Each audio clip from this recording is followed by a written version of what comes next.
Hello दोस्तों, मैं आज आपको ज्वाला जी मंदिर के बारे में बताने जा रहा हूँ। ज्वाला देवी मंदिर को ज्वालामुखी शहर से जाना जाता है। यह कांगड़ा जिले में पड़ता है। यात्री इस मंदिर में आसानी से पहुँच सकते हैं। ज्वाला देवी मंदिर 51 शक्तिपीठों में से एक है। शास्त्रों के अनुसार ज्वाला देवी में माता सती की जीभ गिरी थी। ज्वाला देवी मंदिर में सदियों से प्राकृतिक रूप से 9 ज्वालाएं जल रही है। इन 9 ज्वालाओं में महाकाली, अन्नपूर्णा, चंडी, हिंगलाज, विद्यावासिनी, माँ लक्ष्मी, सरस्वती, अंबिका, अंजनी देवी के नाम से जाना जाता है। इस मंदिर का प्राथमिक निर्माण राजा भूमिचंद ने करवाया था। बाद में पंजाब के राजा रणजीत सिंह और हिमाचल के राजा सरदार चंद ने 1835 में इस मंदिर का पूर्ण निर्माण कराया। इस मंदिर में हिंदुओं और सिखों की साझी आस्था है। माता ज्वाला जी मंदिर के बारे में एक कहानी प्रचलित है। कहते हैं कि एक बार माता जी का परम भक्त ध्यानु हजारों यात्रियों के साथ माता के दरबार में दर्शन के लिए जा रहा था। इतनी बड़ी तादाद में जाते हुए यात्रियों को अकबर के सिपाहियों ने चांदनी चौक दिल्ली में उन्हें रोक लिया और ध्यानु भक्त को पकड़कर अकबर के दरबार में पेश किया। अकबर ने पूछा, तुम इतने सारे लोगों को लेकर कहाँ जा रहे हो? ध्यानु ने हाथ जोड़कर उत्तर दिया कि हम ज्वाला माई के दर्शन के लिए जा रहे हैं। मेरे साथ जो भी लोग हैं वह सभी माता के भक्त हैं। यह सुनकर अकबर ने कहा कि ज्वाला माई कौन है और वहां जाने से क्या होगा? तब भक्त ध्यानु ने कहा कि वह संसार की जगत जननी है और जगत का पालन करने वाली है। उनके स्थान पर बिना तेल और बत्ती के ज्वाला जलती रहती है।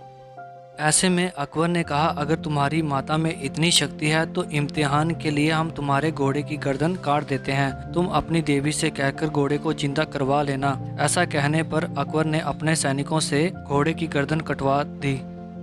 ध्यानु भक्त ने अकबर से कहा कि आप मुझे 1 महीने का वक्त दो, मैं घोड़े की गर्दन और धड़ को सुरक्षित रखने के लिए माता से प्रार्थना करता हूँ। अकबर ने ध्यानु भक्त की बात मान ली।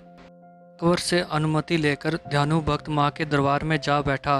स्नान पूजन आदि करने के बाद रात भर जागरण किया।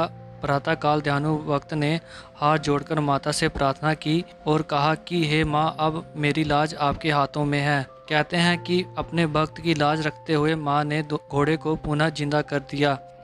यह देखकर अकबर हैरान रह गया। तब उसने अपनी सेना बुलाई और खुद मंदिर की ओर चल पड़ा। अकबर ने माता के मंदिर को क्षति पहुंचाने का प्रयास किया। सबसे पहले उसने पूरे मंदिर में अपनी सेना से पानी डलवाया, लेकिन माता की ज्वाला नहीं बुझी।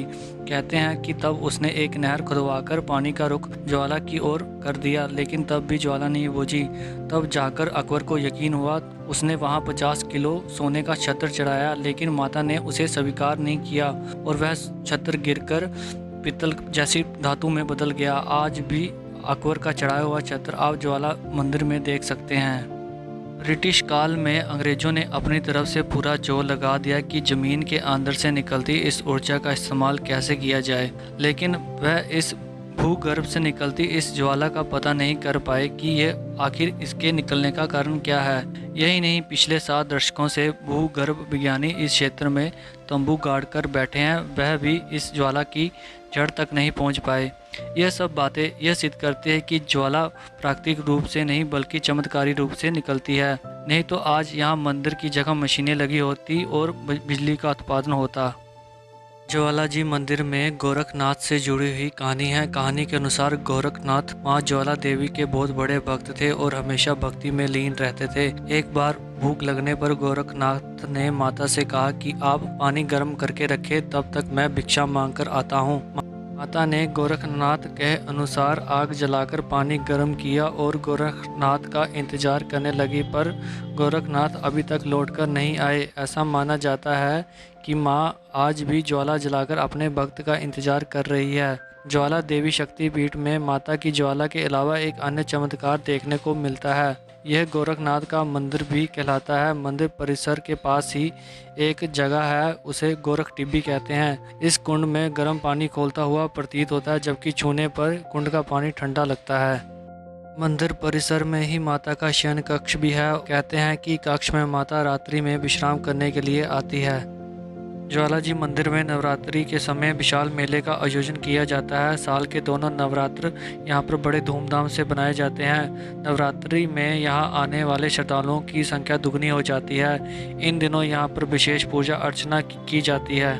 अखंड देवी पाठ रखे जाते हैं और वैदिक मंत्र उच्चारण के साथ हवन इत्यादि किया जाता है। नवरात्र में पूरे भारतवर्ष के श्रद्धालु यहाँ आकर देवी की कृपा प्राप्त करते हैं। कुछ लोग देवी के लिए लाल रंग का ध्वज भी लाते हैं। हिमाचल से संबंधित जानकारी के लिए चैनल को सब्सक्राइब करें और बेल आइकन को जरूर दबाएं। Thanks for watching.